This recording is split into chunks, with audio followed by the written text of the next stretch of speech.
Yo, kembali ke channel gua. Kali ini gua akan bahas mengenai review film Superman tahun 1978. Dan ini adalah film pertama dari Superman live action yang tahun 78 tersebut, yaitu adalah versinya Christopher Reeve. Oke, ya. Jujur aja gua nonton itu barusan tadi nih. Ini barusan gua baru aja rewatch ya. Gua baru aja rewatch dan jujur kalau gua bandingkan sama Man of Steel ya, jujur aja gua lebih mendemen yang ini. Sumpah, gue lebih demennya Superman yang ada di 1978 karena gue melihat semuanya itu dipelan-pelanin, semuanya itu dijelaskan, terus nggak ada bagian di skip, semuanya itu akurat banget sampai di komik gitu loh. Jadi gue melihat sini dari saudaranya Richard Donner ya, disutradarai oleh Richard Donner, dan gue melihat sendiri ini film bagus banget. Meskipun ini film jadul, tapi gue sumpah banyak banget dari fans itu di situ, mereka tuh suka banget dengan filmnya Christopher Reeve yang pertama ini. Oke, seperti apa kisah di filmnya? By the way, kalau kalian belum nonton filmnya, kalian nonton dulu filmnya ya, biar kalian bisa mengetahui Superman yang dulu seperti apa sih eranya Christopher Reeve di tahun 1978. Dan kalian bisa tonton lagi video ini. Oke, langsung kita masuk ke segmen DC Comics Indonesia.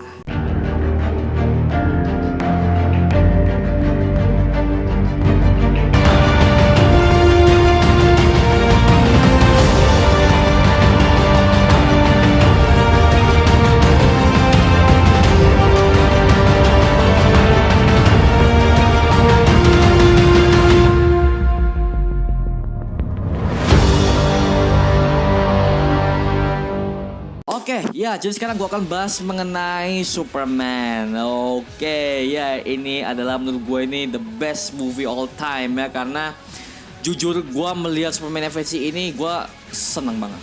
Sumpah seneng banget karena semuanya dijelaskannya pelan-pelan dan semuanya itu rapih banget. Jujur gue nggak ekspektasi tinggi sih untuk mengenai film ini karena ya ini mungkin filmnya ya biasa-biasa aja, terus mungkin ya gitu-gitu aja, tapi gue melihat ini lebih bagus.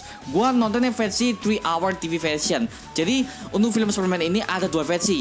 Yang pertama versi originalnya yang ditayangkan di bioskop.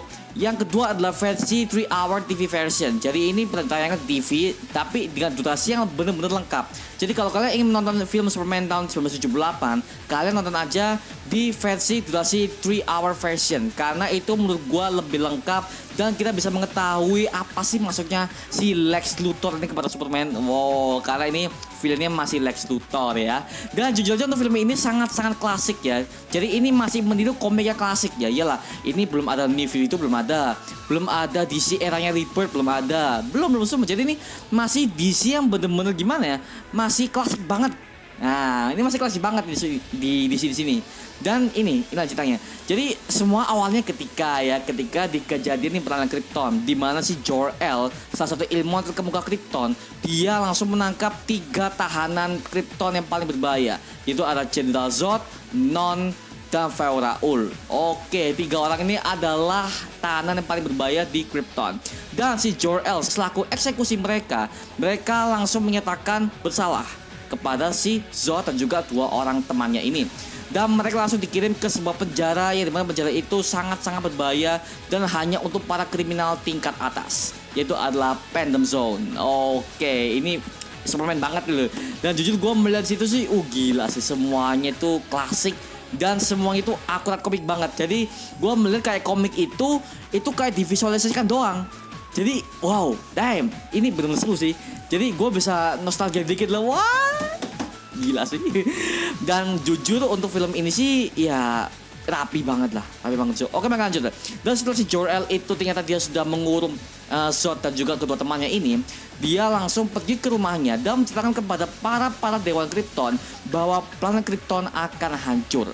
Dan para dewan itu mereka tuh seakan-akan tidak percaya karena mereka yakin bahwa planet Krypton itu pasti ada jalan untuk menyelamatkan planet itu.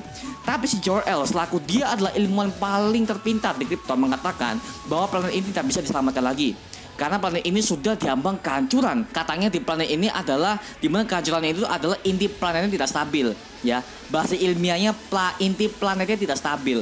Jadi Jor-El itu melaporkan kejadian itu kepada para dewan Krypton. Jadi si Jor-El itu berusaha untuk mengevakuasi semua orang-orang di Krypton, tapi si para dewan itu seakan-akan mereka nggak percaya karena mereka tahu sendiri kan, ramalan-ramalan yang sudah diomongkan oleh Jor-El kepada mereka itu tidak pernah meleset.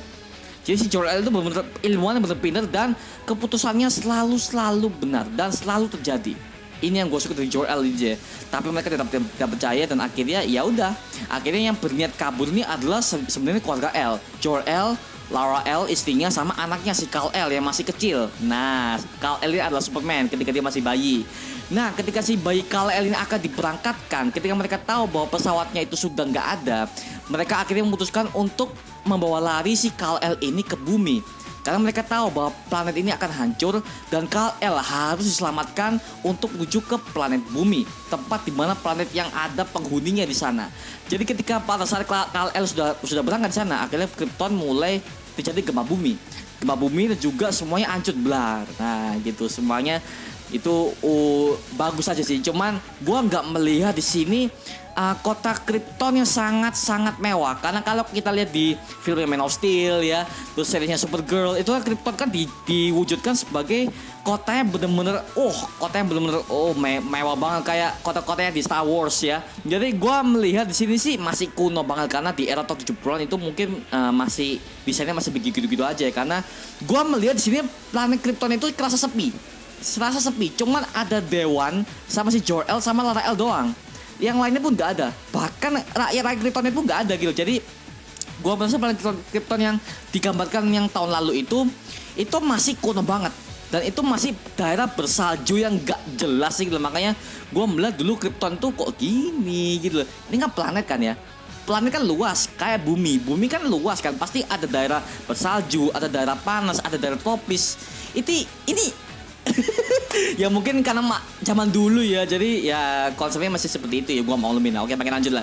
Jadi setelah si bayi Kal-El ini akan mendarat ke bumi, tepatnya di Smallville, dia ditemukan oleh dua orang petani, yaitu adalah Jonathan Kent dan Martha Kent. Ketika mereka menemukan bahwa truk yang mereka lagi mogok di jalan, dan ketika mereka melihat seorang anak kecil yang baru saja keluar dari meteor, itu mereka benar-benar kaget loh.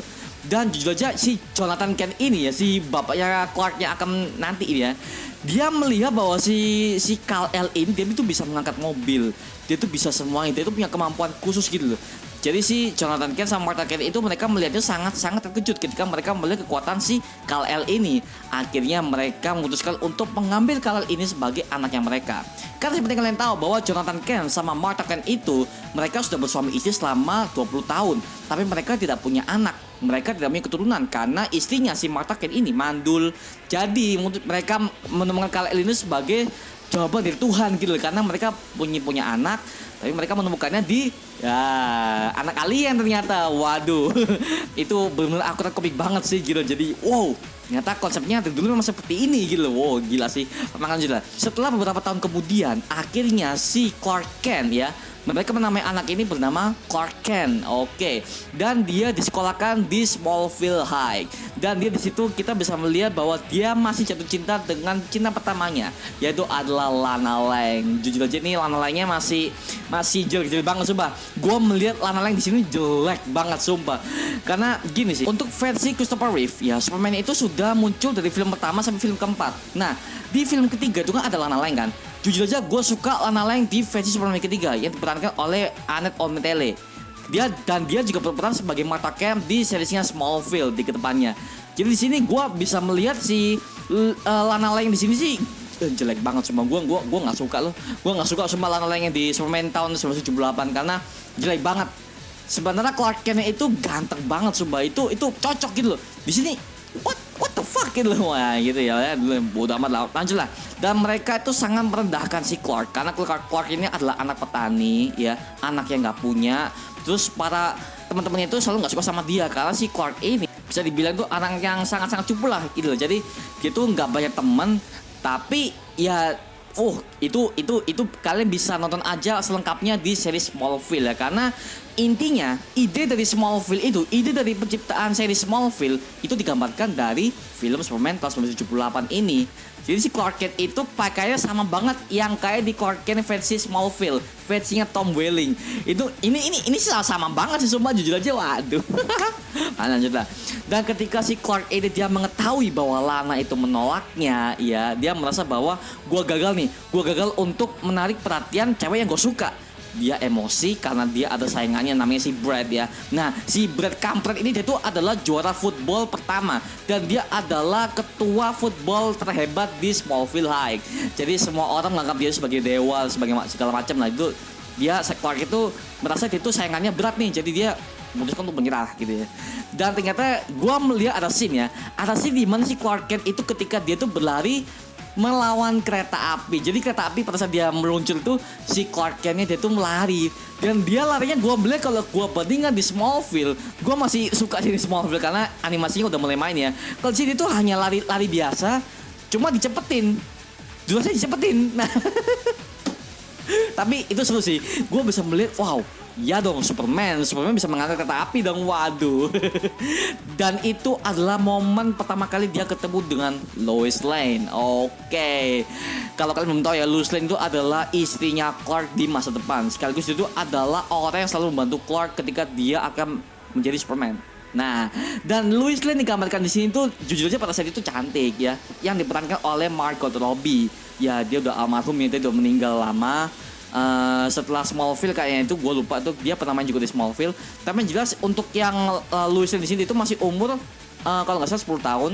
Untuk yang Clark itu dia tuh masih belum 18 tahun. Jadi Lois Lane sama Clark Kent itu ketika mereka masih muda, pertama kali mereka ketemu, mereka itu beda 8 tahun. Nah, mereka beda 8 tahun dan itu jauh banget jaraknya. Wah, jadi masih tuaan si Clark gitu loh. Umurnya masih beda si Clark gitu loh. Anjir lah, oke kita makin lanjut lah. Dan ini gue mau bahas mengenai kematian Jonathan Kent. Oke. Jujur sih untuk kematian Jonathan Kent ini gue melihat dari sisi ini kurang. Karena gue ingin melihat chemistry-nya si Jonathan Kent dengan Clark Kent itu sedekat apa sih gitu loh. Karena di sini tuh hanya diperlihatkan sekilas ya. Gue tahu sih hanya time jam doang, tapi lu nggak bisa karena sebagai satu film itu lu harus diperlihatkan kedekatan Jonathan Kent sama Clark Kent itu sedekat apa sehingga pada saat si Jonathan Kent mati itu lu baru bisa mendapatkan feel-nya. Tapi kalau di sini gue melihat ya di awal-awal sih lagi dia matinya, aduh gue nggak dapet loh gitu. Karena memang sengaja dipersingkat gitu loh. Dan akhirnya singkat cerita, akhirnya si Clark Kent itu memutuskan untuk pergi dari Smallville. Karena setelah kematian ayahnya, dia ingin merantau ke Metropolis. Karena dia ingin mencari pekerjaan dan ingin menjadi seorang jurnalis di Daily Planet. Si Clark ini ya. Dan ini sebelum dia menjadi Superman loh. Belum. Sebelum dia menjadi Superman. Dan ketika dia mengetahui bahwa kristal yang dibawa oleh pesawatnya itu sudah memanggil dia, akhirnya dia pergi ke Samudra Arktik, di mana dia menemukan daerah bersalju dan dia melemparkan ke sana dan membentuk sebuah Fortress of Solitude. Jujur untuk Fortress of Solitude ini gue melihat propertinya masih bagus-bagus aja ya, Terus suara Jor-El yang masih bagus ya, dan juga gue melihat sih masih kuno ya, masih konsep Superman yang masih awal-awal banget lah, jadi seperti itu. Ya gue suka sih, tapi gini, gue yang gak setuju di sini. Ada adegan di mana si Clark Kent ini ketika dia diciptakan oleh ayahnya, ketika dia tuh berasal dari Krypton, namanya sebenarnya adalah Kal-El. Dulu Krypton itu jadi kejadian begini, Zod itu siapa, gini. Itu diceritakan semua sama Jor-El.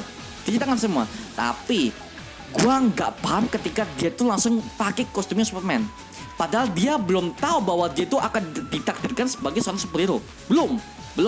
Jor-El belum kasih tugas apa-apa di situ. Tapi tiba-tiba pada si Jor-El itu kasih dia tugas, tiba-tiba tuh Superman tuh muncul. Lah, what the fuck gitu. Gua lihatnya gimana ya? Rasa di skip yang terlalu gimana gitu. Jadi gua melihatnya agak kurang serap di situ sih. Karena tujuannya si Jor-El itu ketika dia ngomong, wah kamu akan menjadi seorang dewa di antara para manusia, kamu akan menjadi seorang yang benar-benar dipandang oleh manusia sebagai alien gitu-gitu. Ya tahu, cuman kecepatannya adalah ketika dia tuh tiba-tiba sling Superman di fade in fade out doang. Jadi gua melihat what the fuck gitu loh, kecepatan gitu loh.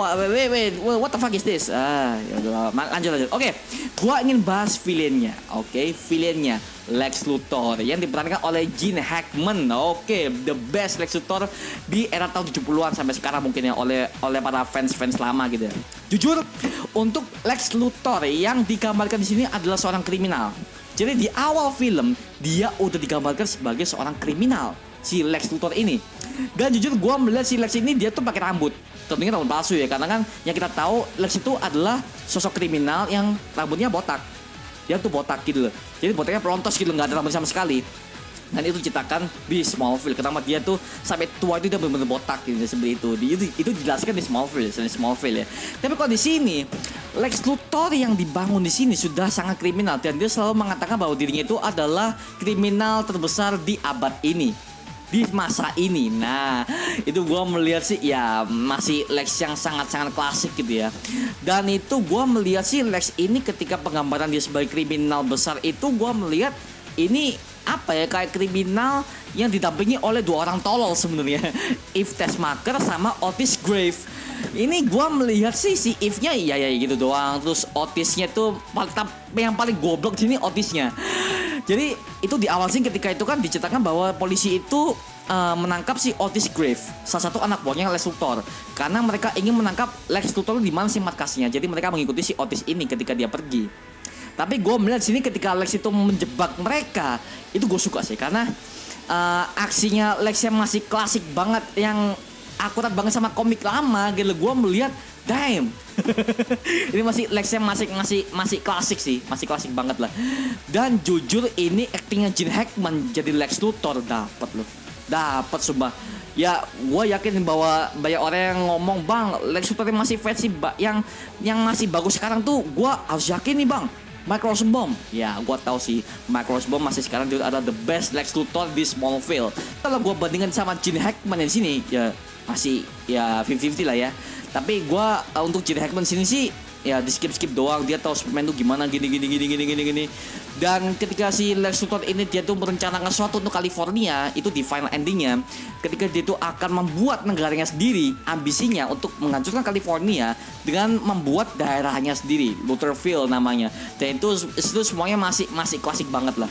Jujur untuk Lex Luthor di sini sih masih klasik dan juga banyak banget kekonyolan di sini. Jadi sebenarnya Lex ini di sini sih serius ya. Semua jebakannya bagus ya. Dan semua monolognya sama Superman tuh nyatu banget gitu. Jadi gue suka di sini. Gitu. Jadi gini, banyak orang yang mengatakan bahwa Lex Luthor tuh harus pakai suitnya yang kryptonite itu. Tahu kan? Yang suitnya yang hijau itu, suit khasnya Lex itu. Tapi di sini Lex itu masih pakai jas biasa, masih orang biasa yang hanya mengandalkan kryptonite sebagai senjata untuk membunuh Superman. Ini masih ada di sini, masih kental di sini. Cuma di sini kenapa targetnya dia tuh nggak ke Metropolis? Kenapa dia targetnya ke California? Ini yang gue masih belum paham ya, karena di situ nggak dijelaskan kenapa dia ingin menghancurkan California gitu loh. Karena kan ya kenapa dia nggak pakai Metropolis aja sebagai kota untuk penghancurannya untuk sesi finalnya? Ya seperti itu.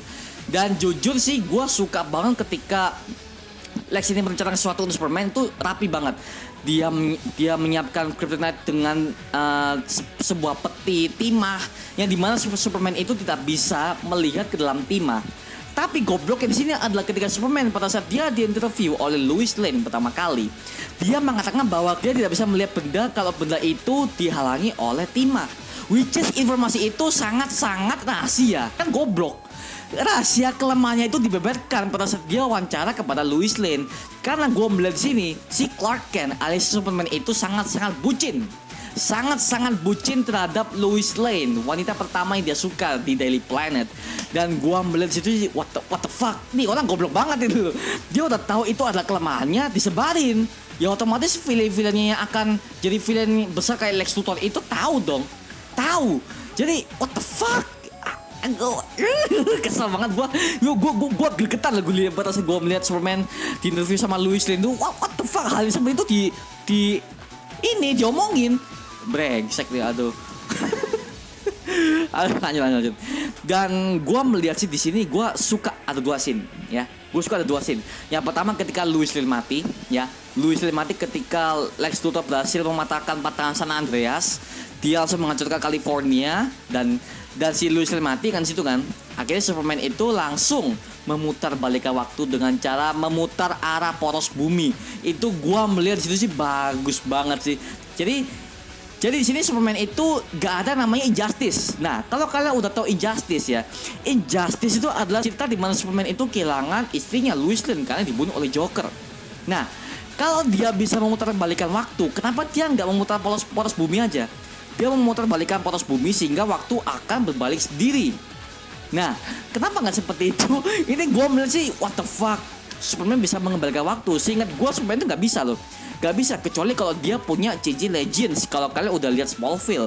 Tapi kalau di sini, what the fuck is this gitu loh. Jadi kesannya kayak gimana ya? Ya boleh. Art lain lah, multiverse lah ya. Tapi di sini ya udahlah ya, nggak apa ya, gue terima aja karena di sini gue bisa melihat banget bahwa si Superman itu sangat jatuh cinta kepada Lois Lane. Nah gitu sih. Dan untuk gue suka di sini pendekatannya antara si Superman dan Lois Lane itu semuanya itu jelas. Pelan-pelan mereka itu diajak terbang gimana, terus mereka tuh saling bermesraannya gimana, itu gue suka banget situ. Jadi pendekatannya antara Superman dan Lois Lane itu nggak sebentar, lama loh. Jadi chemistry antara mereka berdua dapet itu gue suka di sini. Dan juga untuk versi Lois Lane di sini sih ya ini hampir sama kayak di Smallville. Yang diperankan sama siapa namanya gue lupa tuh, cantik banget orangnya. Dia udah tua ya, udah tua sekarang. Tapi cuman Lois Lane yang di sini tuh cerewet. Nah itu sangat akurat banget sama di komik karena aslinya Lois Lane di komik itu dia tuh adalah orang yang cerewet. Kalau gue bandingkan sama di DCU sama di mana ya series Superman yang lain ya, ada kok Lois Lane yang masih kayak feminim, pelan orangnya biasa gitu, nggak cocok gitu. Karena Lois Lane di sini tuh sangat akurat banget sama di komik lamanya, komik originsnya. Jadi gue suka banget sih karena ya Lois Lane kan adalah anak tentara kan ya, itu adalah anak jenderal militer Amerika Serikat. Terus dia tuh orang yang cerewet dan dia bisa bela diri. Ini akurat banget sama di komik gitu loh. Dan ini berbanding jauh sama yang ada di DCU. Versinya Man of Steel. jauh banget. Ya, oke. Untuk Lois Lane di sini sih bagus, cantik. Saat itu cantik ya. Dia mulai jelek tuh di Superman ketiga kalau nggak salah, itu gua nggak demen banget sumpah. Tapi di sini Superman yang pertama ini bagus banget. Apalagi ketika si Superman itu memutar balikan waktu. Itu scene paling epic sih menurut gua. Itu sih paling epic menurut gua karena itu semuanya jelas. Dan kita lah scene dimana kita ditunjukkan bahwa Superman itu sangat bucin. Dia sangat bucin kepada Lois Lane. Nah, jadi semuanya akurat banget sih. Gue suka banget. Dan gue suka karakter Clark Kent-nya. Clark Kent-nya cupunya dapet banget di sini karena seperti kalian tahu bahwa Clark Kent di Daily Planet dia tuh menjadi cupu untuk menyamar agar semua orang nggak curiga kalau dia adalah Superman.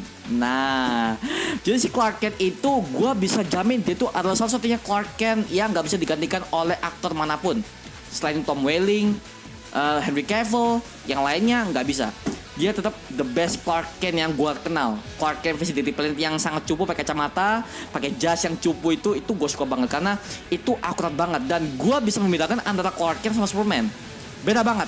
Sifat Superman yang aslinya itu adalah super heroik banget, sedangkan si Clark Kent adalah seorang yang cupu banget dan dia selalu teledor, dia gampang jatuh, dia ketabrak sama orang, terus dia sangat cupu banget lah. Dia sangat cupu banget dia tuh dan sifatnya itu gak dicurigai oleh orang manapun. Ini gue suka dari Superman dan Clark Kent di versi Christopher Reeve. Makanya dia dianggap sebagai the real Superman di dunia nyata karena gini, kenapa dia disebut sebagai Superman di dunia nyata? Ya, oke, gue akan jelaskan sini ya. Karena dia tuh adalah Superman yang sudah melegenda satu, dan juga ketika dia lumpuh di era tahun 80-an ya, setelah dia syuting Superman keempat, dia lumpuh karena si Christopher Reeve itu dia tuh jatuh dari kuda. Setelah dia lumpuh, dia kan di kursi roda terus tuh. Dia akhirnya mendirikan sebuah foundation. Dia mendirikan sebuah perusahaan yang namanya Christopher Reeve Foundation. Oke.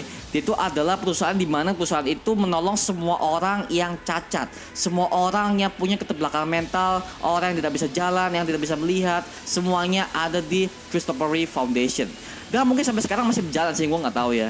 Tapi yang jelas untuk Christopher Reeve itu dia tuh sudah mendirikan perusahaan dan menolong banyak orang dengan cara merekrut mereka dan merehabilitasi mereka gitu, seperti itu.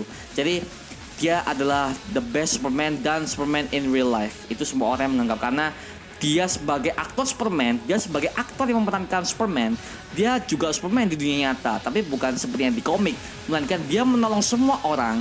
Si Christopher Reeve ini dengan cara mendirikan sebuah foundation, mendirikan sebuah perusahaan, di mana perusahaan itu akan merekrut semua orang-orang yang mempunyai keterbelakangan mental dan juga orang yang sakit-sakitan gitu loh. Jadi seperti itu ya, itu gue suka dia memang dianugerahkan sebagai best Superman ever ya, karena itu.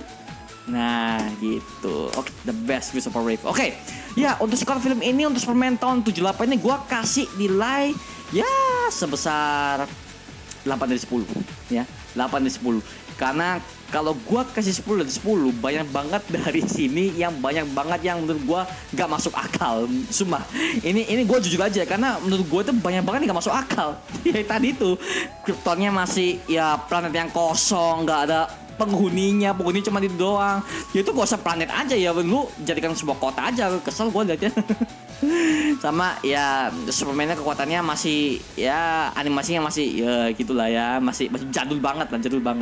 Tapi untuk storynya bagus banget. Makanya film ini dapat penghargaan sih kalau gua inget ya. Pokoknya Superman 1, Superman kedua itu mereka dapat penghargaan lah untuk film ini.